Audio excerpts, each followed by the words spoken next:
Ұзақ жылдар бойы баспаналарын жеке меншікке өткізе алмай жүрген павлодарлықтарға көмек көрсетілетін болды. Қалалық прокуратура жергілікті билікпен бірлесіп қолға алған акция кезінде құжаттарды рәсімдеу ісі едәуір жеңілдеді. Мұндай көмек 20-30 жыл бұрын өндірісте еңбек етіп, баспаналы болғандарға көрсетілмек. Өйткені зауыттан алған пәтерді жекешелендіруге келгенде кедергі көп. Оған өнеркәсіптердің жұмысы тұралаған 90-шы жылдары кеткен салғырттық себеп екен. Наталья және Николай Сакиркиндер 3 бөлмелі пәтерді зауыттан алған, алайда жеке меншікке өткізе алмапты. Қолдарында үйдің ордері бар, бірақ оны растайтын келісімшарт мұрағатта жоқ болып шықты. Бұл мәселе араға 24 жыл салып шешімін тапты.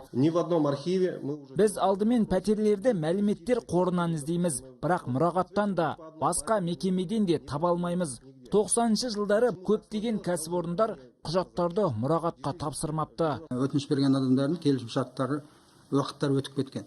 Соған байланысты уақыттарын әрі қарай жалғастыру үшін көбі осы өтінішпен келген. Бірақ жаңағы ескі бұйрығы бойынша бөлім қызметкерлері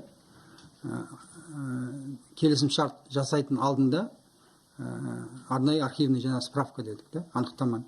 Сонсыз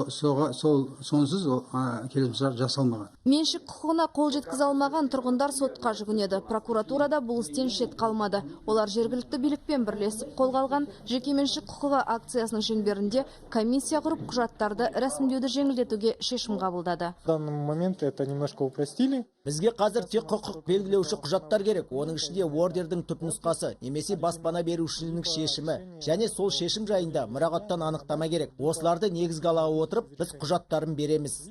Сакиркиндер отбасының мәселесі өз шешімін тапты. Баспананы жеке меншікке өткізу туралы ұсыныс мамандардан түскен. Бізге құжаттарымыздың жекешелендіруге өткені туралы айтты.